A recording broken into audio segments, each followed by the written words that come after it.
great to see so many of you here, and I know so many of you have travelled really far for this event, and it brings so much joy to my heart and all of everyone here's hearts to know that you will come and support Greta and the rest of us.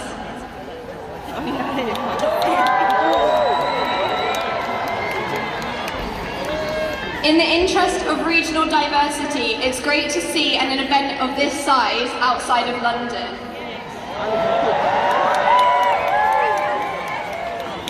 My name is Millie and I'm one of the organisers of this event. So a lot of you know that we only got the call about Greta coming about 8 days ago, and so the fact that we managed to do all of this in a day has been one of the most stressful times of my life and everyone else in the group's lives. So I just want to say, can we have a round of applause for everyone that organised this?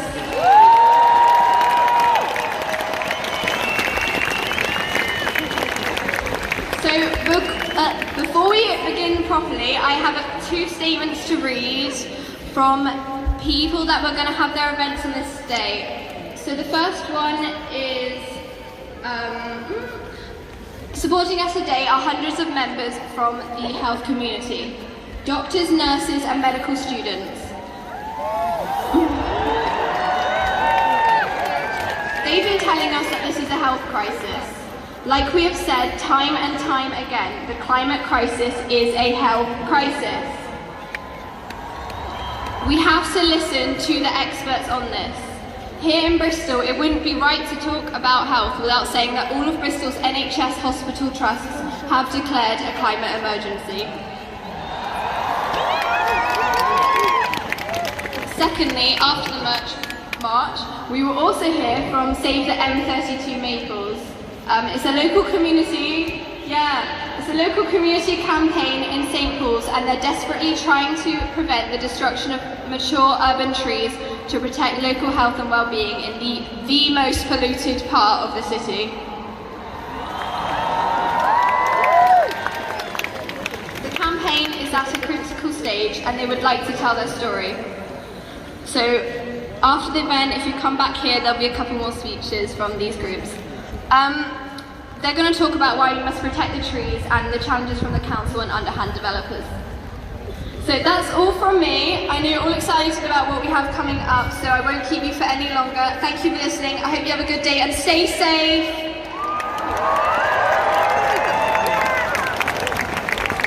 So Frances from UKSCN is going to speak next, and she's going to talk about the demands for the country.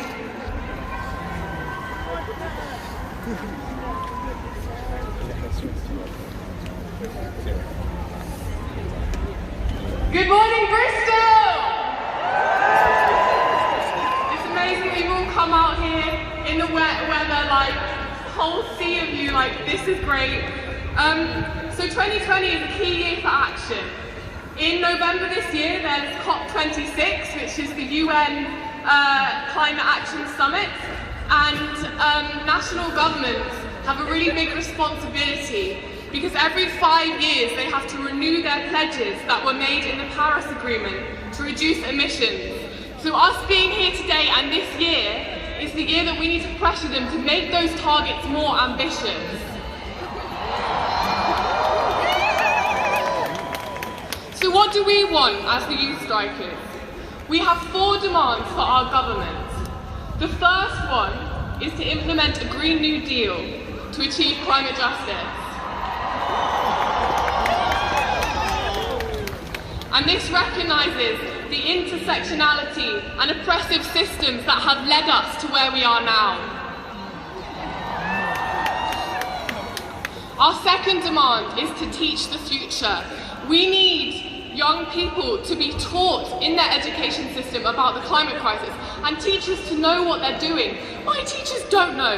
I talk to them, I'm like, how are you teaching me right now? They need to know.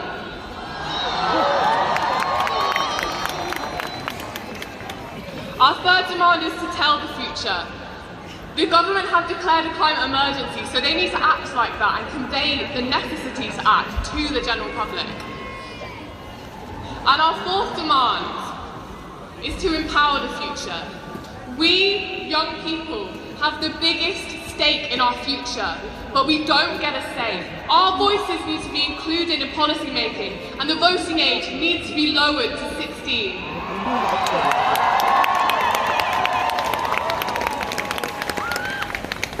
So as I said before, 2020 is such a key year for taking action, and there's something really dangerous that's been arising I want to talk about. So, you all know, like, climate deniers, they're kind of like a rare species now, and everyone thinks they're a bit stupid. But these people have now kind of morphed into a new group of people calling for individual action. And I'm not saying that going vegan or like not using plastic, that's great.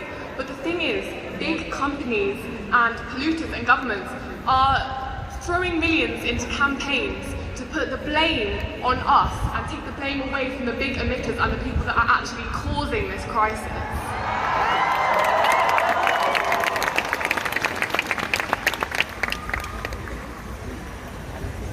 But we're not going anywhere. Politicians, I can imagine them sat there in the House of Commons like, oh yeah, these young people, they'll get bored, they'll stop. We're not gonna get bored! We're not gonna stop!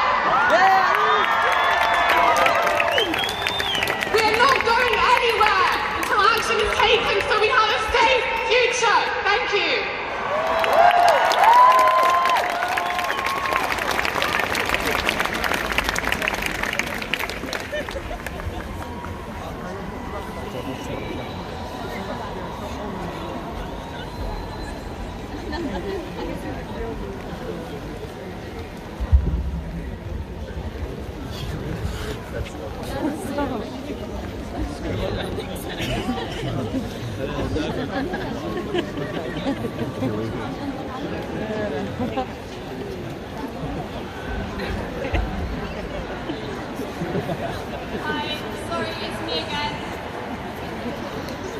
So we've got our next speaker is Maya Rose Craig. She blogs as Birdgirl, as an environmental activist who's fought to make the sector ethnically diverse.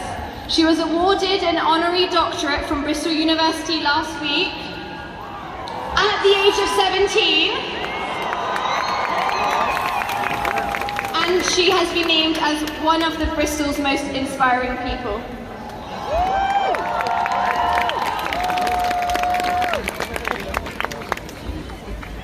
Hello, Bristol! Thank you so much for having me, and thank you to everyone coming along, despite, frankly, the awful weather.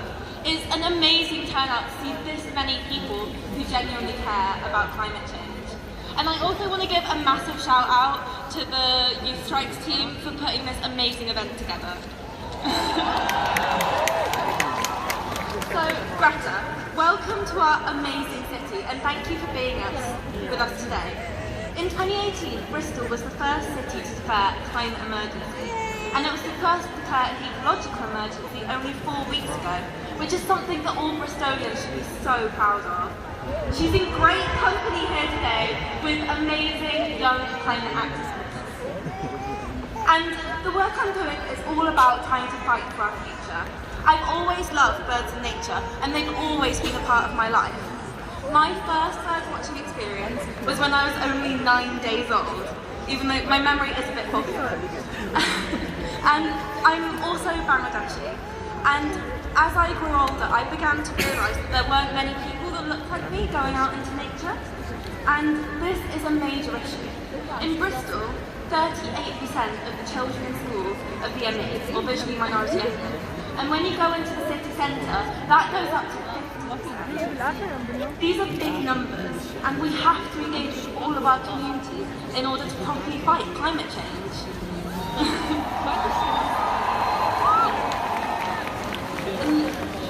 To try and combat this issue, I started an organisation called Back to Nature, which organises camps for VME teenagers to help them connect with nature and discuss environmental issues.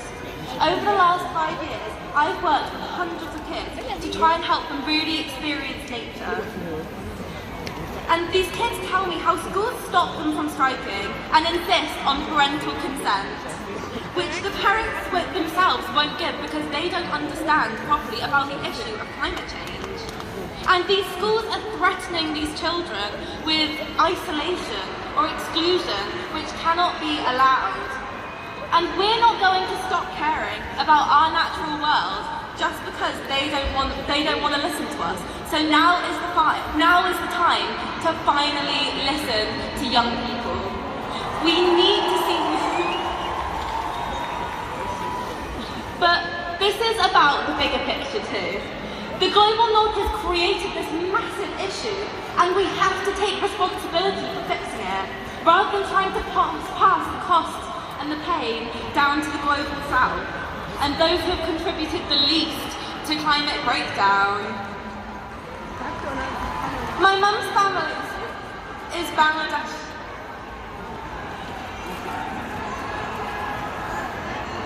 Oh, okay, wait, what did I say?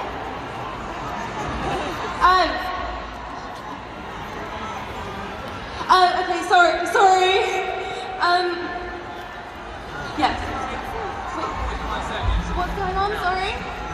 If we have a medic, can we please send them to the middle where the PA stack is, the big black speakers? Any first aid trained medics, please? Waving hands in the middle there, thank you. Sorry, I didn't realise. My mum's family is Bangladeshi and they work in the textiles industry. And exporting clothes has raised the living standards of millions of people. And so simply telling people to stop buying foreign fast fashion is going to create dire consequences for the people least responsible for climate change and consumerism. Instead, we need to help them create a new livelihood. Another example is the batteries in electric cars. They need cobalt, but 15% of this is mined by African children. The solutions to stopping climate change cannot rely on the exploitation of human beings.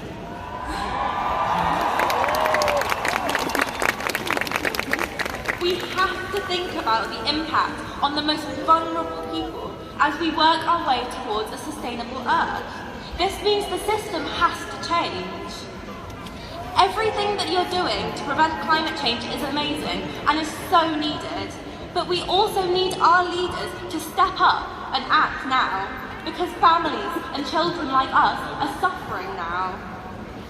Last year there was an unseasonal flood in my granddad's village in Bangladesh, and it swept away all of their rice crop, meaning they didn't have any food for that year or the next. And if we hadn't been able to send money, they would have starved to death. A Somali boy who came to one of my camps told me the same thing is happening in Somalia. We need to connect these disasters to the climate emergency so that VME people understand, link and relate the issue and join the fight. And things are just getting worse. Climate breakdown is going to create a massive refugee crisis due to flooding, drought and famine. At 1.5 degrees Celsius, the Conservative estimate is 69 million refugees. That's more than the population of the UK. And if there's 2 degrees of warming, it's going to be 80 million refugees. In Dhaka, the capital city of Bangladesh, there's already 4 million refugees, which is nearly 8 times the population of Bristol. And we're also facing an ecological emergency. We've wiped out nearly 60% of animal population in the last 50 years. In the UK, our biodiversity loss is staggering. We are ranked 189th out of 218 countries on how depleted our biodiversity is. But it's not all doom and gloom, sorry. There is so much happening, and all of you being here today shows that. I'm really proud to be Ambassador for Survival International, which is an organisation that fights for the rights of Indigenous peoples around the world. And I was contacted this week by Sandra Mai, an Indigenous campaigner for the Ecuadorian Amazon, where I've stayed with Indigenous peoples, who's telling me about the Amazon rivers being poisoned by mining, killing people and fish. She said, "Only together can we face these global challenges. Why should we allow mining when reparation is impossible? Please help us to amplify our voices. Please help us to save our rivers, our jungle, our home."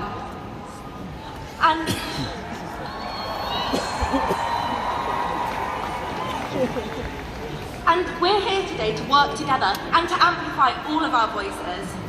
Greta Thunberg is leading the charge to a bright future, and we're all right behind her.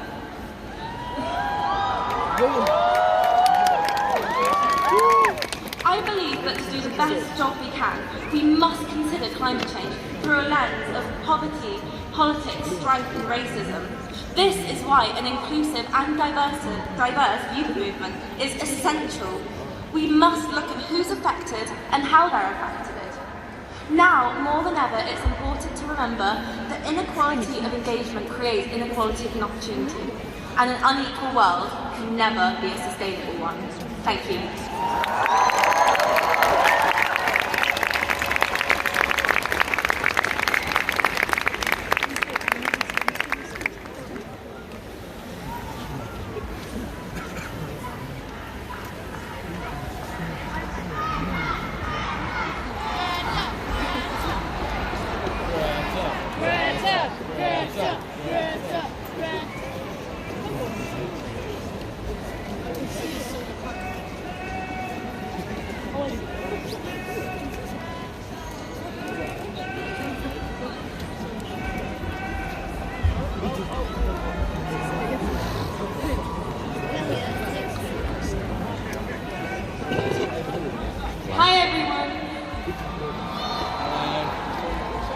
So one of the biggest questions we've been asked this last week is why Bristol?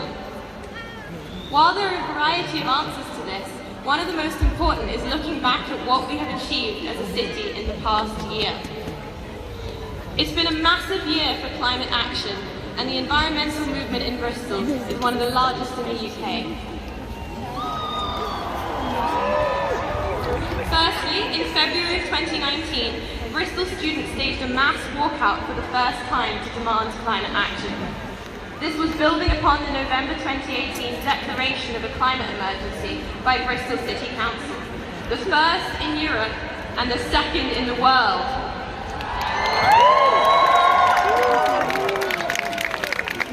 This movement has played a hugely important part in holding the council to account for their ambitious pledge.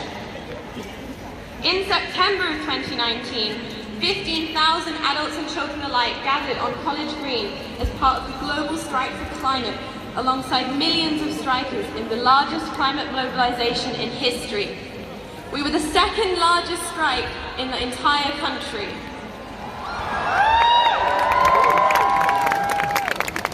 In November, we held our own climate hustings in the run-up to the general election.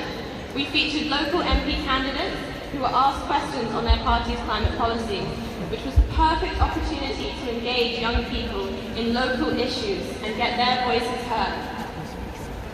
And then finally, this month, we've managed to contribute to the campaign to successfully stop the proposed expansion of Bristol Airport.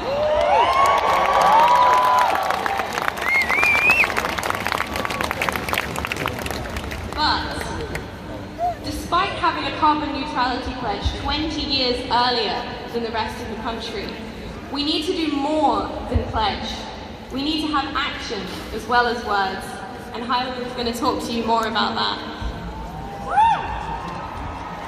So, yeah, obviously it's amazing that we've made incredible declarations for carbon neutrality and a climate crisis and an ecological crisis, but there's no plan in place. With 10 years to reach carbon neutrality, that means we have to get rid of all petrol cars, all diesel cars, all gas boilers from Bristol.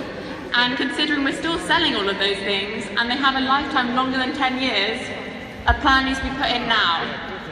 So, with the mayoral elections coming up, what we need is for all candidates to put in place a 2-term plan of how they're going to reach this goal. Because without putting that in now, we're never going to reach it in time. So, when I started this, I was only 16 and I didn't really do anything and felt quite young. But in 2 days, I'm going to be 18, and so I will be voting in this election, and I won't be voting for anyone that doesn't have a viable plan, and I hope none of you will be voting for anyone that doesn't have a plan either.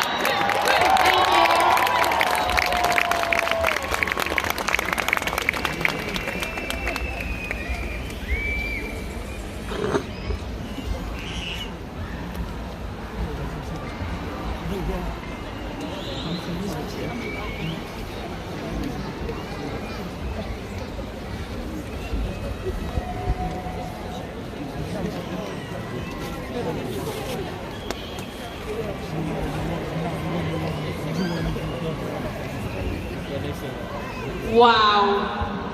Hello, Bristol, can you make some noise? I said, can you make some noise so Greta can hear you?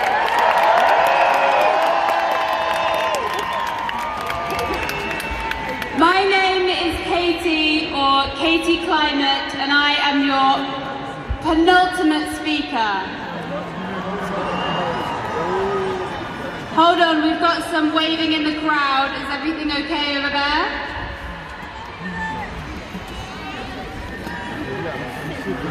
We need a medic. Are we getting a medic over there?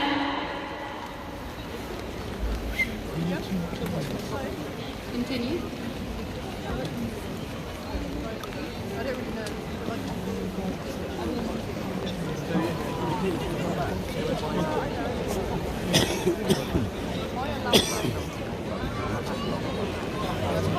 Do they still need a medic? No! Thank you, good crowd dialogue. I'm going to continue. Right, so I was one of the first organisers of Bristol Youth Strike for Climate back when there were just 2 of us. 1 year ago today, there were 1,200 youth strikers taken to College Green. They told us that the momentum wouldn't last, that this was just a fad and there was no appetite for change amongst young people.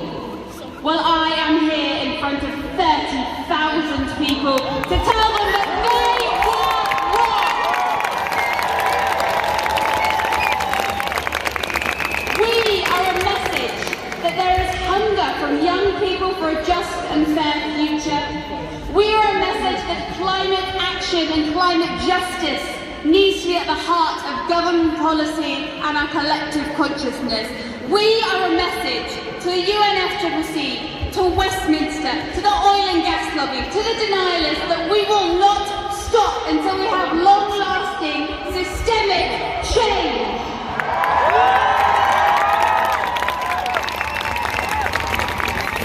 There has already been so much change from regular citizens taking climate action. In March 2019, right here, 2,000 youth strikers shut down Park Street chanting, "Stop the airport expansion." 2 weeks ago, that proposal for an airport expansion of Bristol was rejected. Yesterday, a court ruling heard that the Heathrow expansion is dead in the water. Last year, fracking was banned in the UK. All of this has come from regular citizens reclaiming power and saying, no, this is our world, this is our environment, this is our future. So never feel like you are too small or too young to make a difference. Because look around you. We are a reflection that we are winning.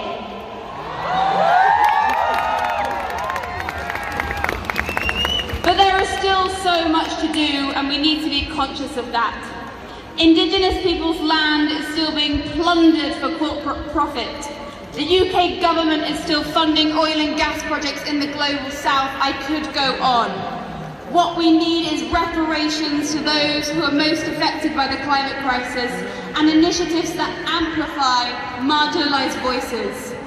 What we need mostly is a rewilding of our imagination so that solidarity, justice, love and unity are at the forefront of our minds.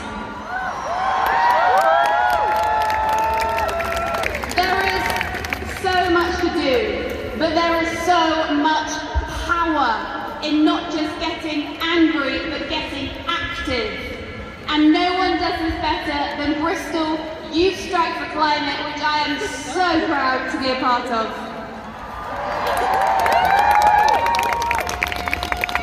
I met these young people 1 year ago, and I have sat in awe over the past 12 months at their dedication, their commitment and their devotion to climate justice. They meet every week and they have organised 10 protests and marches.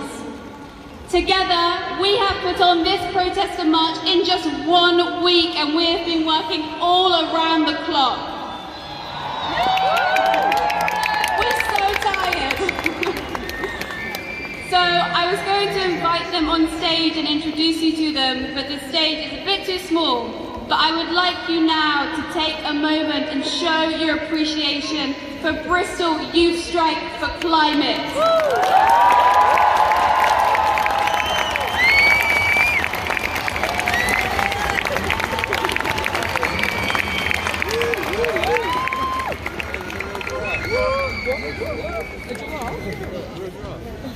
And now,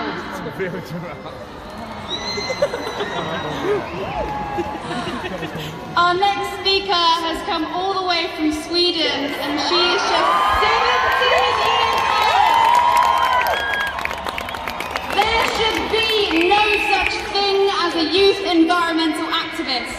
There should be no such thing as young people enacting the responsibilities of our elected politicians. We owe them so much, and right now what we owe Greta is a big, warm, Bristolian welcome.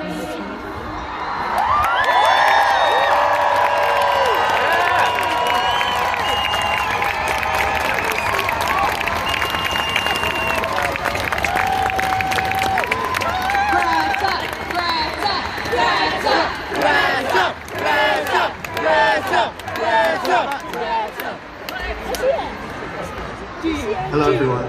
Before we do have your attention, we want to make this strike as accessible and safe for everyone as possible. And I think we'd all be more comfortable if we could all just take a step back, just give ourselves a bit of a shuffle, but get a bit more comfortable, just to make it more comfortable for everyone here before Greta comes on. Thank you for your attention. Just everyone, half a step back for everyone. Thank you very much.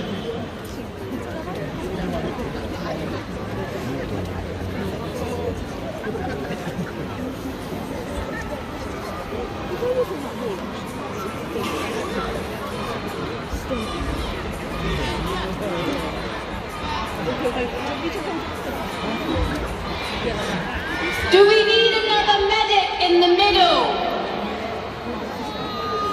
We need a medic in the middle. By the speakers.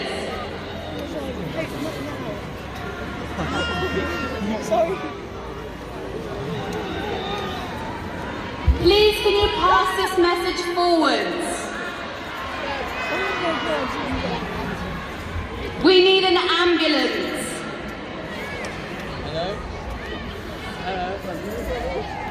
We're like on the left. Look at your arm. We're behind the car. Take the left.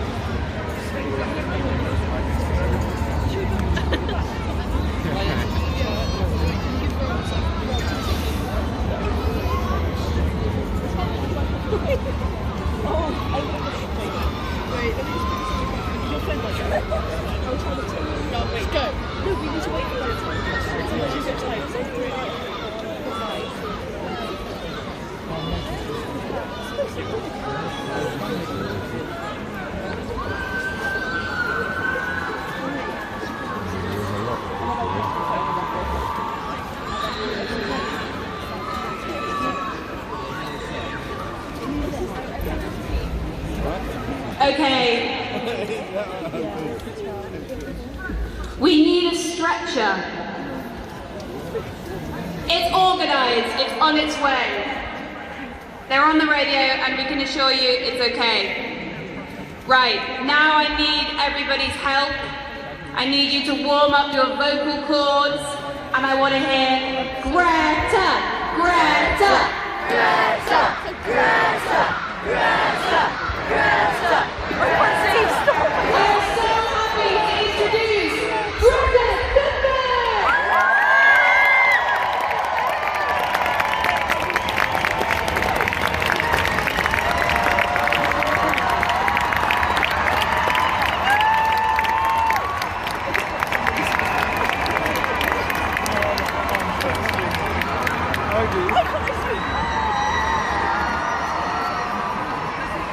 Well, thank you so much for coming.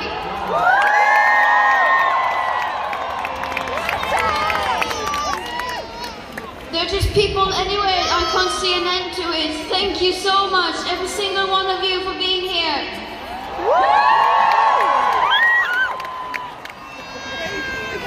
And I'm so happy to be here in Bristol with all of you.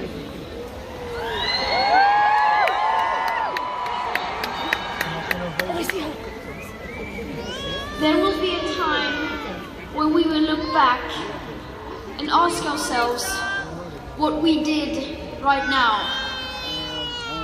How do we want to be remembered? This is an emergency. People are already suffering and dying from the consequences of the climate and environmental emergency. But it will get worse. And still, this emergency is being completely ignored by the politicians, the media, and those in power. Basically, nothing is being done to halt this crisis, despite all the beautiful words and promises from our elected officials.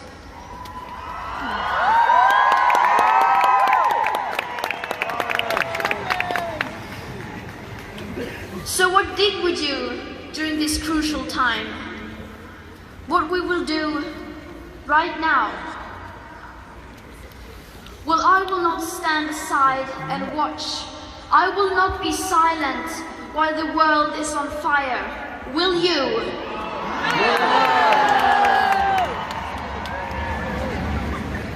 World leaders are behaving like children, so it falls on us to be the adults in the room.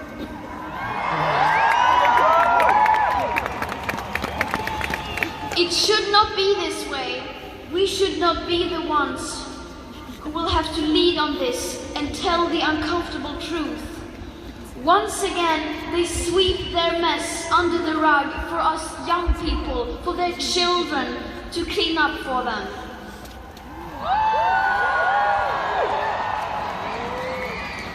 But we must continue, and we have to be patient and remember that the changes required will not happen overnight, since the politics and the solutions needed are still far from sight. But if enough people are pushing for change, then change will come. And we are those people. And every single person counts.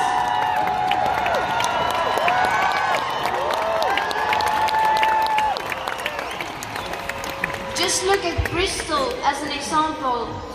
The other week, the plans to expand the Bristol airport were cancelled, a lot thanks to climate activists.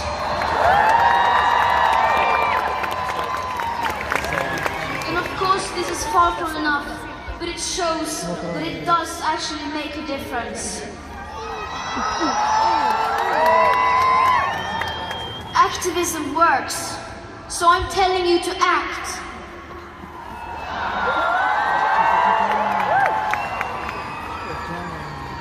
If you look throughout history, all the great changes have come from the people.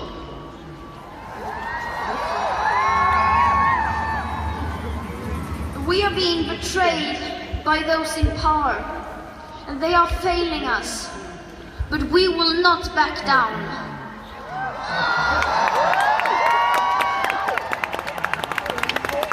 And if you feel threatened by that, then I have some very bad news for you. We will not be silent, because we are the change, and change is coming whether you like it or not.